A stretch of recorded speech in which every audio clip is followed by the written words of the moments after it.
What's up, guys? Welcome to Daily Dose of Reddit. This is your host, Zach, and today's subreddit is r/NuclearRevenge. Alright, here we have a story called, "Excuse me, Satan, I think you're in my seat." I'm gonna start this story off by saying that this is absolutely not one of my most shining moral moments, and that I'm well aware that I was a straight-up butthole for doing what I did. My only real defense is that I was in a super bad place mentally and needed a mountain's worth of therapy. If you're curious about the circumstances around her, check my profile. Woman was evil in human form. Now on with revenge. I was a weird kid growing up. Really weird. It was mostly because I was being abused at home and forcibly isolated. My social skills were so underdeveloped that I had difficulty reading human faces aside from grandmother, grandfather, and father. Being the weird kid meant that I was a juicy target for bullies. It never stopped. But there was one bully that I hated more than any of the others. We'll call her Holly. This girl never passed up on an opportunity to make my life hell. And since she lived across the street from me, there was nowhere I could avoid her. Holly treated me like garbage. Here are a few examples. She put dog crap in our mailbox on a regular basis. She let my dog out of my yard and I was never able to get her back. She would also sit on her porch with their friends and roast the hell out of me to entertain them if I so much as put a toe outside of my front door. It went on for years. I hated her with the fiery passion of 1,000 suns. But while my grandmother was still alive, there was nothing I could do about Holly. If I did anything to her or fought back in any way, my grandmother would punish me for it, and I was more afraid of her than I was Holly, for very good reason. So I made a plan. I suffered through all the abuse and promised myself that when I was older, I would make Holly pay for what she did to me. Thinking of what I was going to do to her when the time was right was sometimes the only thing that kept me going. Over time, Holly grew up, and eventually she left me alone and stopped being a butthole. Unfortunately for her, by then, it was too late. I didn't give a crap about her new moral epiphany. I had been nursing my grudge for 2 decades, and it was time for a reckoning. I was going to destroy that woman. When my grandmother finally died, it was go time. I'd had 20 years to plan. I wasn't idle while I waited. I'd made it my mission in life to learn as much about Holly as possible. And to do it, I became friends with a few people on the periphery of her social circle. Eventually, I knew about her and her life than her own mother did. The first step I took in my plan was getting her fired from her job. It took longer than I would have liked, but eventually I managed it. Holly worked at a doctor's office, and I knew that the doctor she worked for was super Christian, very straight-edge, upstanding type of guy. He also had a huge influence on the local community. I decided to become a patient at his office, scheduling my visits to be on the days Holly was off work. After a couple of visits, I just happened to notice Holly in the staff photo on the waiting room wall. I made a show of looking surprised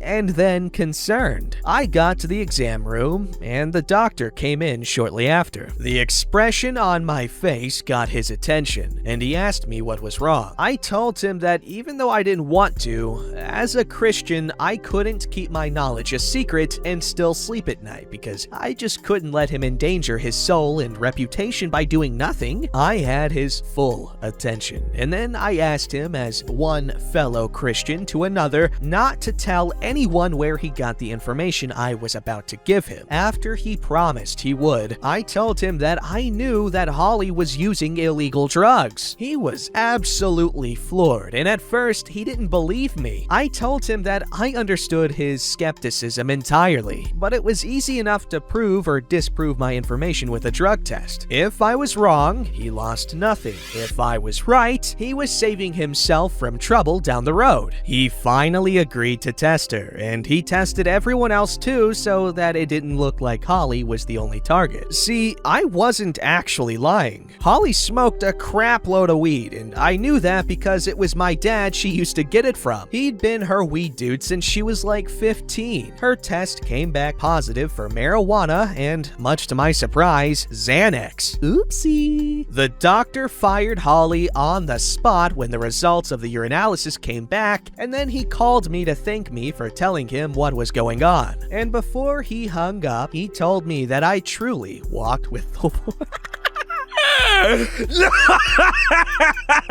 No! I'm sorry. I needed a minute.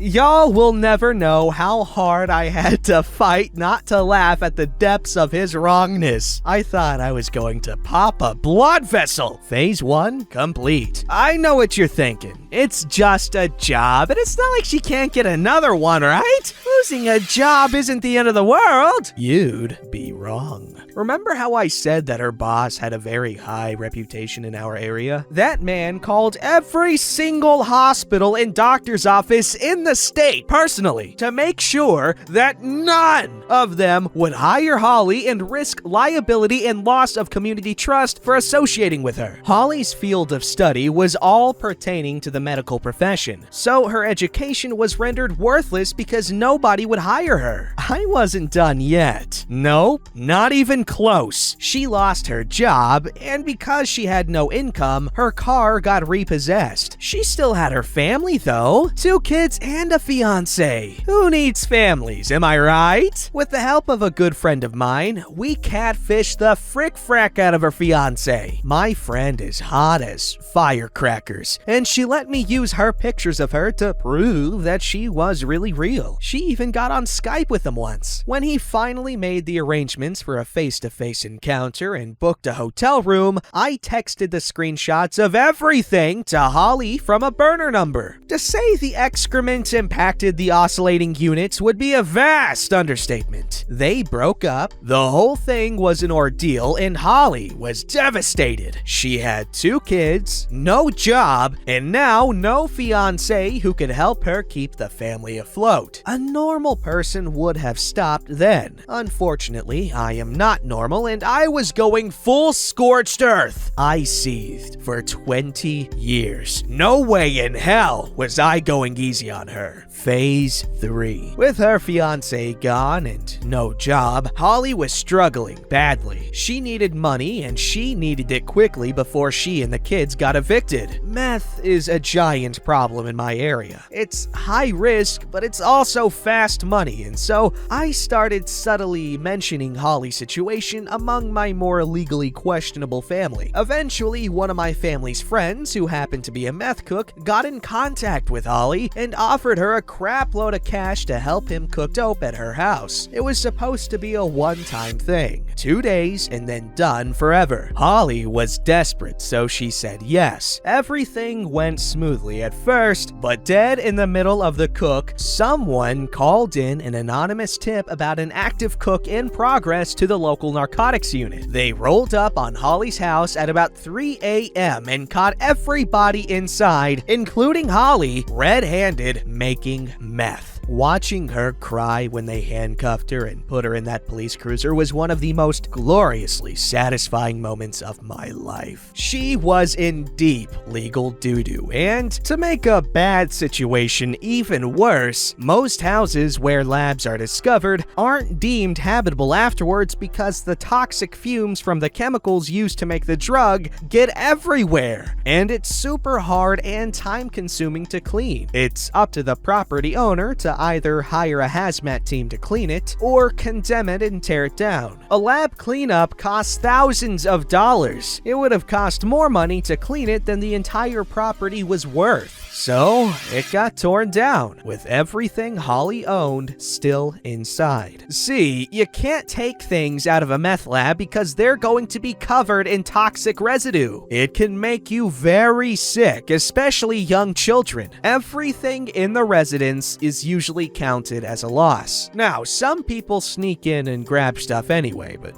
whatever, it's their funeral. But since Holly was still sitting in jail, there was no way for her to get anything. And none of her close family were interested in risking getting caught sneaking into the house and being accused of stealing or tampering with a crime scene. Holly ended up in jail for a while, and while she was gone, the court gave their father, ex-fiancé, sole custody of their children, and Holly was only given supervised visitation. 2 hours every Saturday, if I recall correctly. Revenge is a dish best served cold, and mine was freezing. I was behind every single bad thing that happened in Holly's life in one way or another for an entire 5-year period. She decided she liked bullying me and making my life hell, and she figured there would never be any consequences. Instead, I took her reputation, her job, her fiancé, got her arrested and convicted of a felony, and her children taken from her,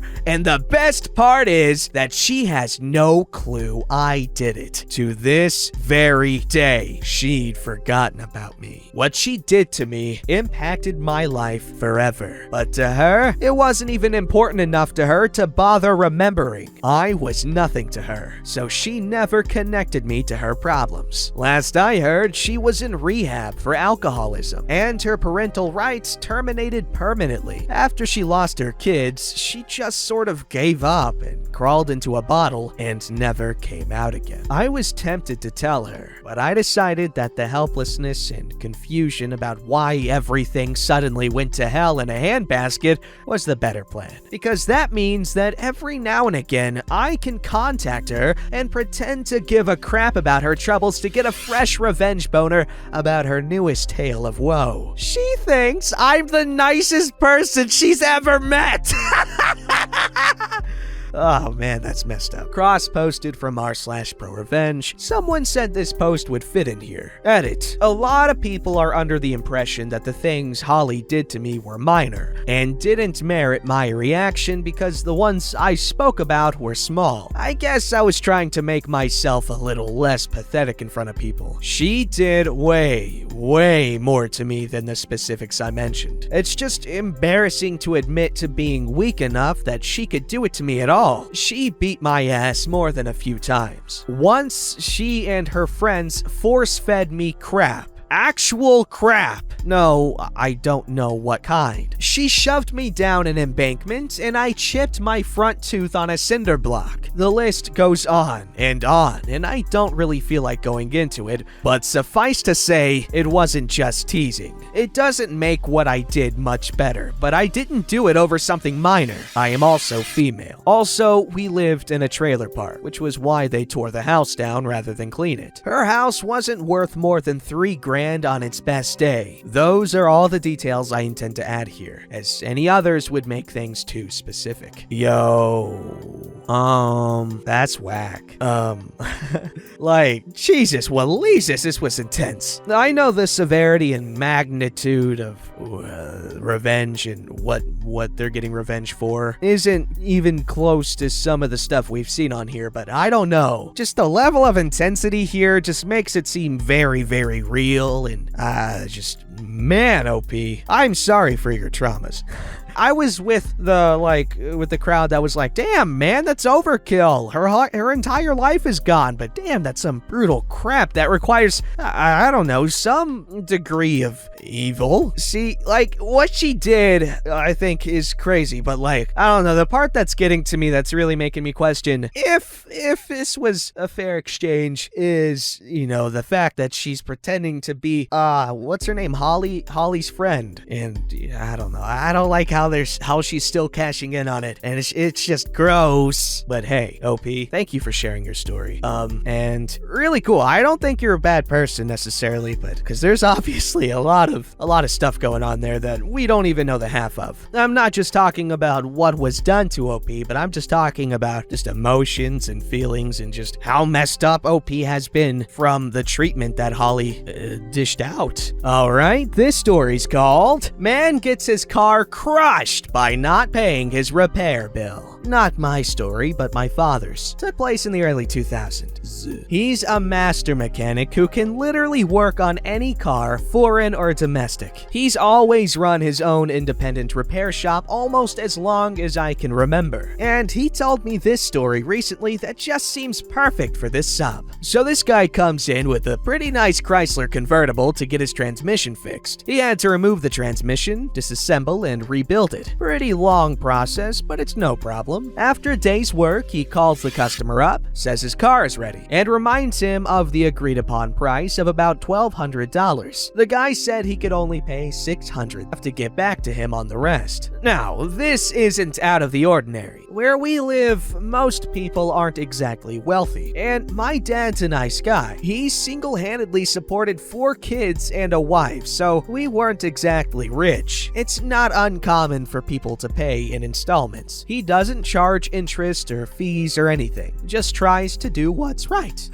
What's right? The guy pays half his bill, and with the promise of paying the remaining amount in a few weeks, damn, what's with my voice? He leaves with his car. About 2 months pass, however, and the guy hasn't paid. Hadn't even contacted my dad about any issues or to say something like he lost his job or something. So my dad calls him up and asks when he thinks he'll be able to pay the rest of the bill. And I kid you not, this is how the conversation went. Hey, this is placeholder name. I was wondering when you'll be able to pay the rest of your bill. Oh, yeah, about that. I'm not paying it. What? Is something wrong with the car? If something went wrong, I'll take care of it. No, the car runs great. I'm just not gonna pay you. What? Why? Well, I have the car now, so I don't see any reason to pay you. They went back and forth for a bit before my dad realized it was pointless and decided to enact some sweet revenge. He calls up a local tow company and gives them the guy's address, license plate, and car description and tells them to tow the vehicle to the county recycling center. He then calls up the recycling center and says, hey, you're gonna be getting a Chrysler convertible, license plate XXXXX from blank towing. When it gets there, I want you guys to crush and recycle it. And so, they do! Car was crushed and recycled. The next day, the guy shows up to my dad's business, furious and with the state patrol. My dad explains the entire story, and the cops tell the guy that technically the vehicle was moved, not stolen. The recycling center received recyclable goods and not stolen property, and now the car no longer exists as it's been recycled, and thus was not a criminal matter but a civil one. So the guy sues my dad, and once again, my dad explains the entire story, and amazingly, the judge says the same thing as the troopers and dismissed it. It sounds almost unbelievable because it just seems so illegal. But if a judge rules in his favor, it's gotta have some merit by a technicality or something. Granted, this was maybe 15 years ago, so the laws could have changed since. But goddamn, the guy gets his car crushed simply because he chose not to pay the remaining repair bill and wanted to take advantage of someone's kindness. Damn, I like this story. Your dad's cool. Don't forget to like, subscribe, and hit that bell to never miss an episode.